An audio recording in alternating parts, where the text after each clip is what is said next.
வச்ச தீ வந்து இங்கே பத்துது இப்போது என்ன பண்ண ஏது பண்ண தண்ணி ஊத்து தப்பேது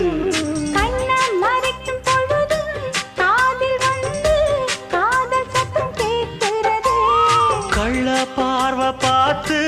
கதையை ரசிக்க கண்ணு ரெண்டும் துடிக்கிறது மனச கொஞ்சம் மட்டுப்படுத்து என்னையும் கொஞ்சம் கட்டுப்படுத்து ஐயோ